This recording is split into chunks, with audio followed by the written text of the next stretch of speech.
नमस्कार, मैं हूं पूजा सिंह और आप देख रहे हैं आर्यन टीवी नेशनल। चलिए खबरों की शुरुआत करेंगे उत्तर प्रदेश की कुछ खास बड़ी खबरों के साथ। मुख्यमंत्री योगी आदित्यनाथ आज टोक्यो में कोनोइक ट्रांसपोर्ट कंपनी लिमिटेड के वरिष्ठ अधिकारियों के साथ महत्वपूर्ण बैठक की।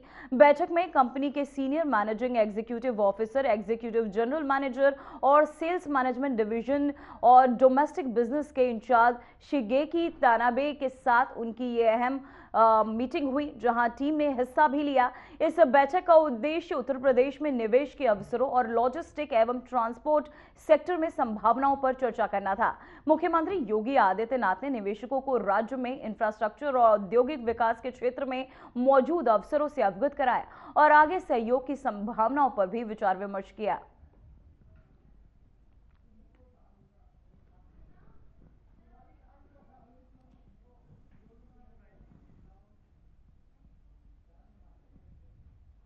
तो वहीं उत्तर प्रदेश के मुख्यमंत्री योगी आदित्यनाथ आधिकारिक दौरे पर टोक्यो पहुंचे, जहां उनका वाइस गवर्नर जूनिची और इशेदेरा, आपको बता दें एम्बेसडर नगमा एम मालिक और भारतीय समुदाय के लोगों ने गर्मजोशी के साथ स्वागत किया।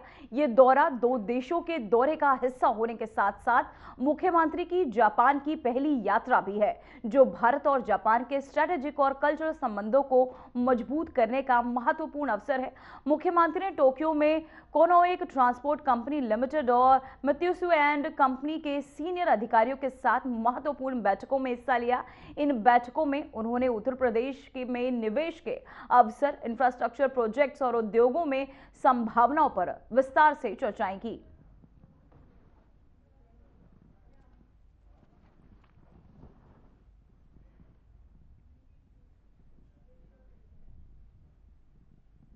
तो वहीं आपको बताते चले, इस दौरान अहम चर्चाएं की गई।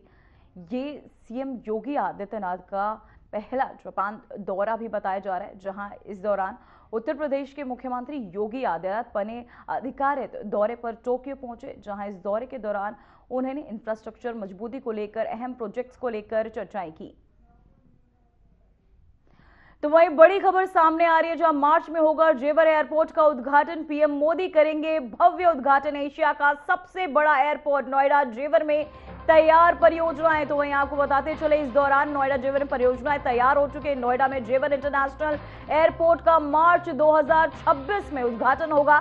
प्रधानमंत्री मोदी इसका उद्घाटन करेंगे और साथ ही यूपी के मुख्यमंत्री योगी आदित्यनाथ भी इस उद्घाटन के दौरान मौजूद रहेंगे। एयरपोर्ट का रनवे, एटीसी टावर और आपको बता दें पैसेंजर टर्मिनल तैयार है और साथ ही डीजीसीए से एरोड्रम लाइसेंस मिलने की प्रक्रिया अंतिम चरण में है। उद्घाटन के बाद पहले चरण में घरेलू उड़ानें शुरू होंगी और 2026 के मध्य तक अंतर्राष्ट्रीय उड़ानें भी संचालित होंगी। ये उत्तर प्रदेश का 5वां अंतर्राष्ट्रीय हवाई अड्डा होगा और सालाना 1.2 करोड़ यात्रियों को सुविधा भी प्रदान कर सकेगा। तो यहाँ आपको बताते चले, जेवर एयरपोर्ट का उद्घाटन मुख्यमंत्री योगी आदित्यनाथ भी इस दौरान मौजूद रहेंगे, जहां एशिया का सबसे बड़ा एयरपोर्ट बनकर तैयार होने वाला, जहां नोएडा जेवर में ये तैयारियां इसे लेकर शुरू कर दी गई हैं।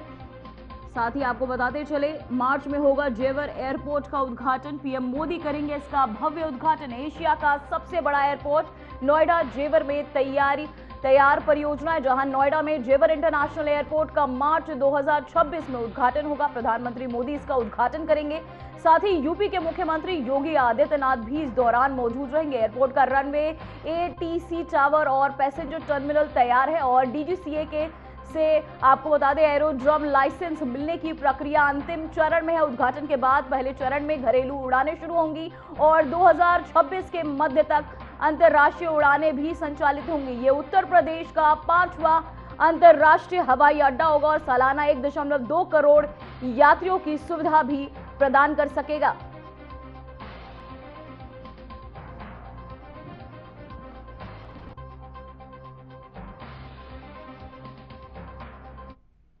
तो वहीं मुख्यमंत्री आवास को विशेष रूप से वेदों और वीणा की थीम पर सजाया गया। परिसर में चारों वेदों की प्रतीकात्मक प्रतिक्रिया तथा देवी सरस्वती की वीणा की कलात्मक आकृतियां स्थापित की गई हैं, जो आवास को की सुंदरता को और आध्यात्मिक आकर्षण को और बढ़ा रही हैं। सजावट में पारंपरिक भारतीय कला और सांस्कृतिक प्रतीकों का समावेश किया गया है। बताया जा रहा है कि इस थीम का उद्देश्य भारतीय ज्ञान परंपरा, संस्कृति और आध्यात्मिक विरासत को सम्मान देना है। मुख्यमंत्री आवास की ये नई साज सजा न केवल देखने में आकर्षण का केंद्र है, बल्कि भारतीय संस्कृति मूल्यों को भी प्रदर्शित कर रही है। तो वही आपको बता दें, मुख्यमंत्री आवास वेदों से सजा, जहां वीणा थीम बढ़ी शोभा, चारों वेदों की प्रकृति स्थापित की गई है। भारतीय संस्कृति को विशेष सम्मान दिया गया है। तो वहीं आपको बताते चले, भारतीय संस्कृति को इस दौरान विशेष सम्मान भी दिया गया। सजावट, वेदों की प्रकृतियां भी स्थापित की गई है। तो वहीं मुख्यमंत्री आवास को विशेष रूप से वेदों और वीणा की थीम पर सजाया गया है। परिसर में चारों वेदों के प्रतीकात्मक प्रकृतियां तथा देवी सरस्वती की वीणा की कलात्मक आकृतियां स्थापित की गई है, जो आवास की सुंदरता को और आध्यात्मिक आकर्षण और भी ज्यादा बढ़ा रही है। सजावट में पारंपरिक भारतीय कला और सांस्कृतिक प्रतीकों का समावेश भी किया गया। बताया जा रहा है कि इस थीम का उद्देश्य भारतीय ज्ञान परंपरा, संस्कृति और आध्यात्मिक विरासत को सम्मान देना है। मुख्यमंत्री आवास की नई साज सजा न केवल देखने में आकर्षण का केंद्र है, बल्कि भारतीय संस्कृति मूल्यों को भी प्रदर्शित कर सकती है। वहीं आपको बताते चले, प्रदर्शित करती नजर आई, जहां ये वीणा की थीम बड़ी शोभा का कारण। मुख्यमंत्री आवास वेदों से सजा हुआ, चारों वेदों की प्रकृतियां यहां स्थापित की गई है। भारतीय संस्कृति को विशेष सम्मान दिया गया है।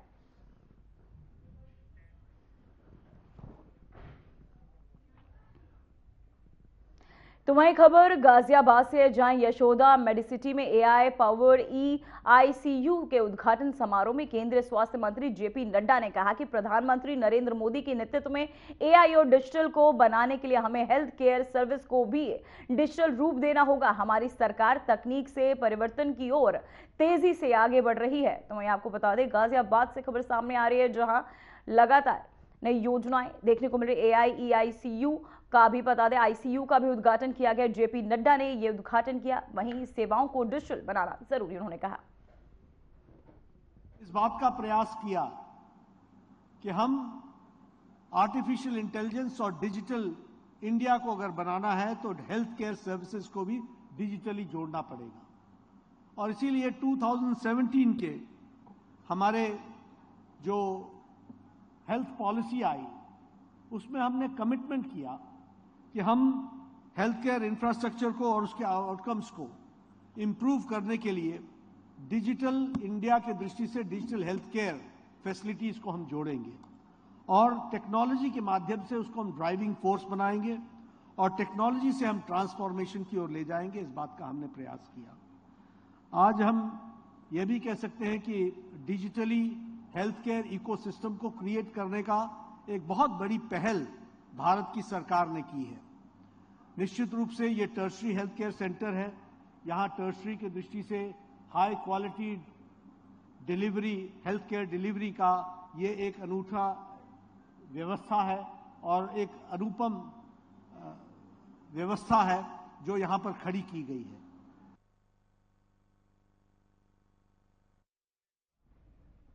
तो वहीं लखनऊ से बड़ी खबर सामने आ रही है, जो बीजेपी कार्यालय में भेंट वार्ता कार्यक्रम पंकज चौधरी ने संभाला। अभियान कार्यकर्ताओं की समस्या सुने अध्यक्ष। उन्होंने कहा 2027 चुनाव की तैयारियां अब तेज होती नजर आ रही है। तो वही आपको बताते चले, 2027 की तैयारियां अब तेज होती नजर आ रही है। बीजेपी कार्यालय में भेंट वार्ता कार्यक्रम का आयोजन पंकज चौधरी ने संभाला। अभियान कार्यकर्ताओं की समस्याएं सुने अध्यक्ष, उन्होंने कहा। तो वहीं आपको बताते चले, लखनऊ स्थित आपको बता दें, बीजेपी कार्यालय में आज भेंट वार्ता कार्यक्रम आयोजित किया गया, जिसमें पार्टी के वरिष्ठ नेता पंकज चौधरी ने कार्यकर्ताओं से मुलाकात की। इस दौरान उन्होंने अभियान से जुड़े कार्यकर्ताओं की समस्याएं सुनी, संगठन को और अधिक मजबूत बनाने पर जोर दिया। साथ ही बैठक में 2027 के विधानसभा चुनाव की तैयारियों को लेकर विशेष चर्चाएं भी की गई। वहीं कार्यकर्ताओं को बूथ स्तर तक सक्रियता बढ़ाने, जनसंपर्क अभियान तेज करने और सरकार की उपलब्धियों को जनता तक पहुंचाने के भी इस दौरान उन्होंने निर्देश दिए। साथ ही आपको बता दें, पार्टी नेतृत्व ने स्पष्ट किया कि 2027 के चुनाव को ध्यान में रखते हुए संगठनात्मक ढांचे को सुदृढ़ किया जा रहा है। कार्यकर्ताओं से सुझाव भी लिए गए ताकि जमीनी स्तर पर रणनीति को और प्रभावी बनाया जा सके। तो यहाँ आपको बता दें, लखनऊ स्थित बीजेपी कार्यालय में आज भेंट वार्ता कार्यक्रम का आयोजन, जिसमें पार्टी के वरिष्ठ नेता पंकज चौधरी ने कार्यकर्ताओं से अहम मुलाकात की। इस दौरान उन्होंने अभियान से जुड़े कार्यकर्ताओं की समस्याएं सुनी और संगठन को और अधिक मजबूत बनाने पर भी जोर दिया। बैठक में 2027 के विधानसभा चुनाव की तैयारियों को लेकर विशेष चर्चाएं की गई। कार्यकर्ताओं को बूथ स्तर तक सक्रियता बढ़ाने, जनसंपर्क अभियान तेज करने और सरकार की उपलब्धियों को जनता तक पहुंचाने के भी निर्देश दिए गए।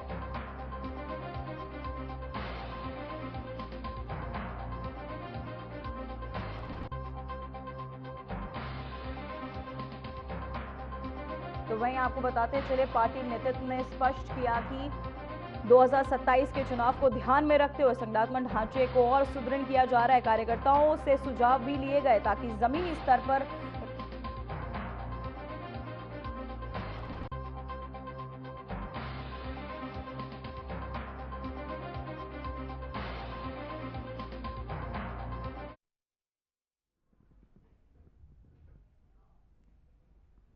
तो वहीं लखनऊ विश्वविद्यालय परिसर में धार्मिक गतिविधियों को लेकर माहौल गर्मा गया। कुछ दिन पहले एक विशेष समुदाय के छात्रों द्वारा कैंपस में नमाज अदा करने का मामला सामने आया, जिसके बाद विश्वविद्यालय प्रशासन ने हस्तक्षेप कर छात्रों से बातचीत की। प्रशासन ने स्पष्ट किया कि परिसर स्थित मस्जिद क्षतिग्रस्त होने के कारण बंद है और इससे उसके मरम्मत कार्य भी जारी। इसके अगले दिन दूसरे समुदाय के छात्रों ने जय सिया राम के नारों के साथ सुंदरकांड पाठ किया, जिससे विवाद और बढ़ गया। स्थिति को देखते हुए विश्वविद्यालय परिसर में भारी पुलिस बल भी तैनात किया गया है। तो वहीं आपको बताते चले, लखनऊ विश्वविद्यालय में भारी पुलिस बल तैनात किया गया।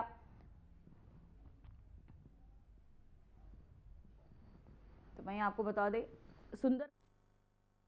लखनऊ यूनिवर्सिटी अब कहीं ना कहीं लखनऊ यूनिवर्सिटी पढ़ाई का नहीं, कहीं ना कहीं एक धार्मिक एजेंडे के रूप में भी जाना जाने लगा है।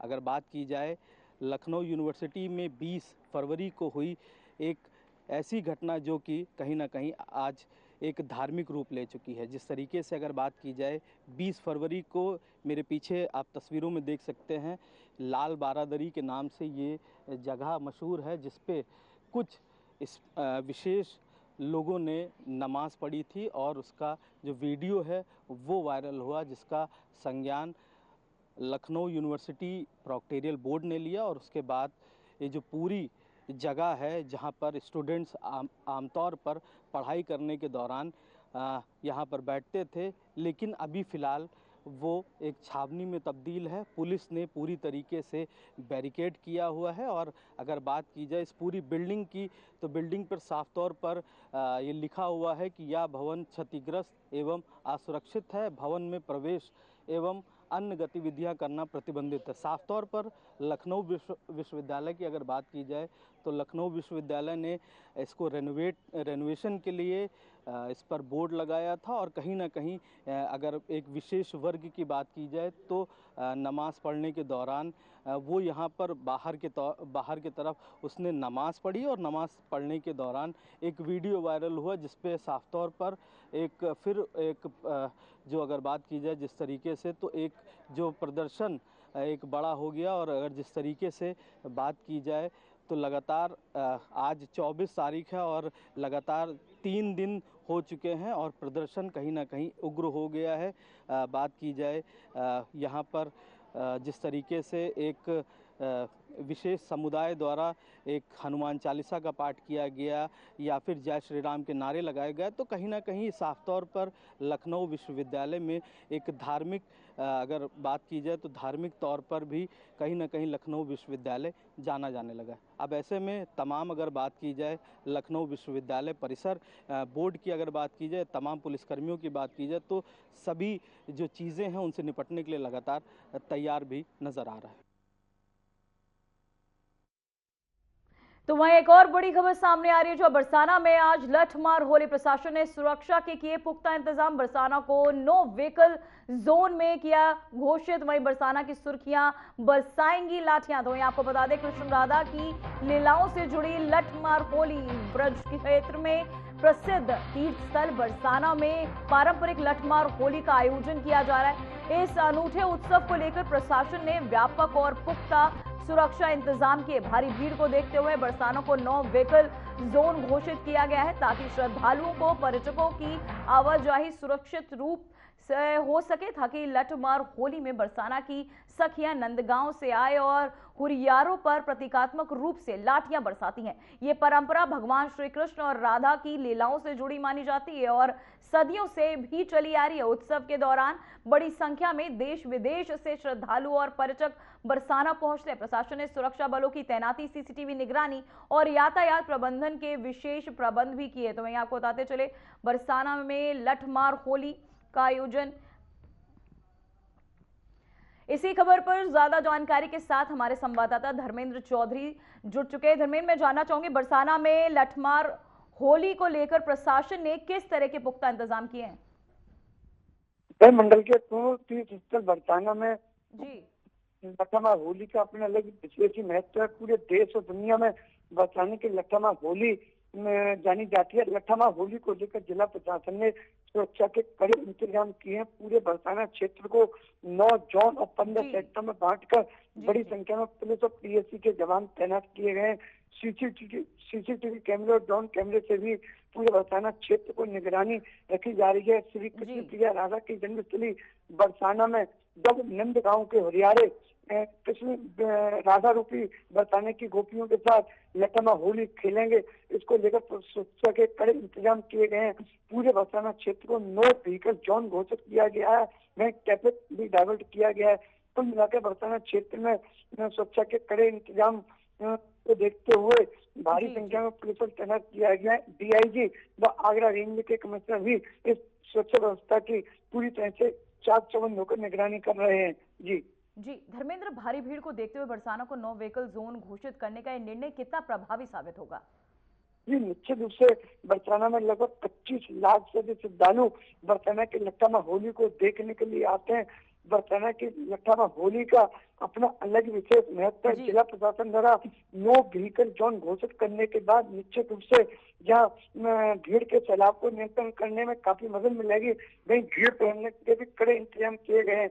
लगभग 150 से अधिक रोडवेज की बसें चलाई गई हैं, जिन्हें मेला स्थल से करीब 5 किलोमीटर दूरी रोक दिया गया है। श्रद्धालुओं का अपार जनसैलाब बरसाना क्षेत्र में चारों ओर दिखाई दे रहा है।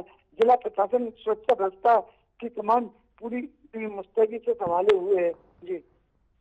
जी धर्मेंद्र, आपका बहुत बहुत धन्यवाद इस खबर पर तमाम जानकारी के लिए। तो वहीं रमजान और होली के मद्देनजर खास सुरक्षा, आपको बता दें, खास सुरक्षा विभाग ने शहर में व्यापक निरीक्षण अभियान चलाया। त्योहारों के दौरान बढ़ती मांग को देखते हुए विभाग की टीमों ने विभिन्न मिठाई की दुकानों, डेयरियों, रेस्टोरेंट और खाद्य सामग्री बेचने वाले प्रतिष्ठानों की जांच के निरीक्षण के दौरान खाद्य पदार्थों की गुणवत्ता, साफ सफाई, भंडारण व्यवस्था और वैध लाइसेंस की भी जांच की गई। संदिग्ध खाद्य पदार्थों के नमूने भी जांच के लिए प्रयोगशाला में भेजे गए।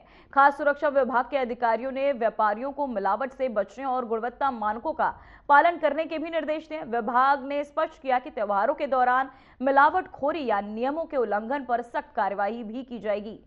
तो वहीं आपको बताते चले, मिलावटखोरी को लेकर अब सख्त होता नजर आ रहा है खाद्य विभाग, जहां इसे लेकर तमाम रेस्टोरेंट और डेयरियों पर भी सुरक्षा व्यवस्था के आपको बता दें निरीक्षण किया गया। खाद्य विभाग के तहत रमजान और होली के मद्देनजर खाद्य सुरक्षा विभाग ने शहर में व्यापक निरीक्षण अभियान चलाया। त्योहारों के दौरान बढ़ती मांग को देखते हुए विभाग की टीमें मिठाई की दुकानों, डेयरियों, रेस्टोरेंट और खाद्य सामग्री बेचने वाले प्रतिष्ठानों की जांच की।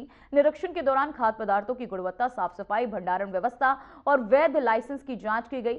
संदिग्ध खाद्य पदार्थों के नमूने भी जांच के लिए प्रयोगशाला में भेजे गए। खाद्य सुरक्षा विभाग के अधिकारियों ने व्यापारियों को मिलावट से बचने और गुणवत्ता मानकों का पालन करने के निर्देश दिए। विभाग ने स्पष्ट किया कि त्योहारों के दौरान मिलावटखोरी या नियमों के उल्लंघन पर सख्त कार्रवाई भी की जाएगी। तो वहीं आगामी होली और रमजान को शांतिपूर्ण व सौहार्दपूर्ण माहौल में संपन्न कराने के उद्देश्य से थाना मंझनपुर पुलिस ने आरएफ के साथ एक, आपको बता दें, मीडिया डोमिनेशंस और फ्लैग मार्च किया। इस दौरान प्रमुख चौराहों, बाजारों और संवेदनशील स्थानों पर पैदल गश्त कर सुरक्षा व्यवस्था का जायजा लिया गया। पुलिस ने आमजन में सुरक्षा का भरोसा जगाते हुए सामाजिक तत्वों को सख्त चेतावनी भी दी है।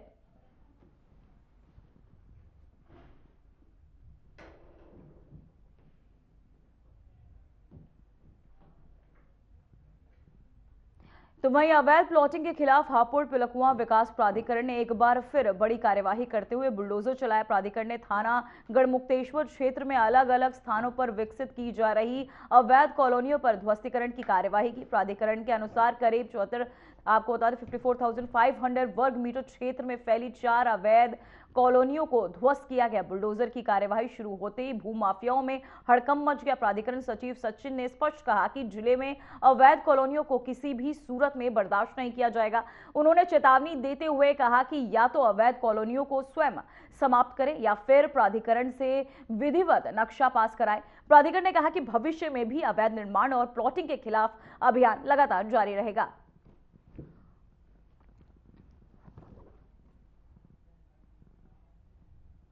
तो वही बड़गांव थाना क्षेत्र में कॉलेज से लौट रहे छात्र की कार पर अज्ञात हमलावरों ने जानलेवा हमला कर दिया। हमलावरों ने लाठी डंडों से कार के आगे और पीछे के शीशे तोड़ दिए तथा कई राउंड फायरिंग कर इलाके में दहशत फैला दी। घटना शिमलाना बिजली घर के पास सर्विस रोड पर हुई। जानकारी के अनुसार मुजफ्फरनगर के चरथवाल थाना क्षेत्र में गांव बलवा खेड़ी निवासी विक्रम सिंह का बेटा आर्यन अपने साथी योगेंद्र और निखिल के साथ कार से लौट रहा था। इसी दौरान कार और बाइक सवार बदमाशों ने हमला कर दिया। हमले में आर्यन घायल हो गया, हालांकि गोली किसी को नहीं लगी। सूचना पर पहुंची पुलिस ने क्षतिग्रस्त कार को कब्जे में लेकर मौके से एक खोखा बरामद किया है। थाना बड़गांव पुलिस ने आरोपियों के खिलाफ आपको बता दें सुसंगत धाराओं में मुकदमा दर्ज कर लिया है। घायल को अस्पताल भेजा गया और आरोपियों की गिरफ्तारी के लिए 2 टीमें गठित की गई है। मामले की गहन जांच जारी है।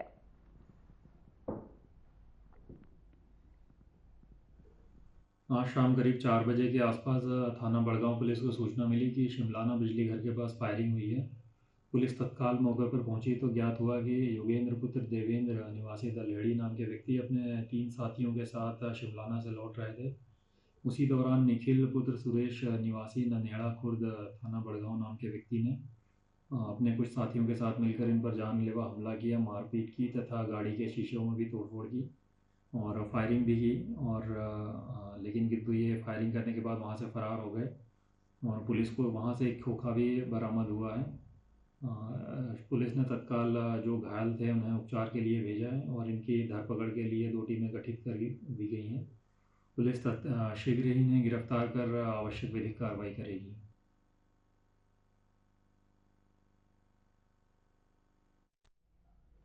तो वहीं थाना बलदेव क्षेत्र में एक दर्दनाक सड़क हादसे में एक युवक की जान चली गई। जानकारी के अनुसार येशान पुत्र शब्बीर सड़क पर पैदल जा रहे थे, तभी पीछे से तेज रफ्तार मोटरसाइकिल ने उन्हें जोरदार टक्कर मार दी।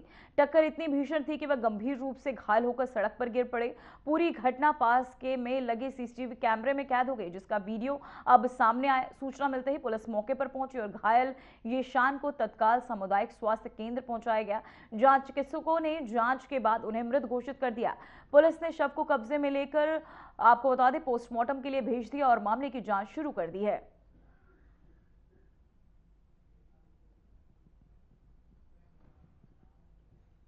फिलहाल उत्तर प्रदेश की खबरों में इतना ही। देखते रहिए आर्यन टीवी नेशनल। मुझे दीजिए इजाजत। नमस्कार।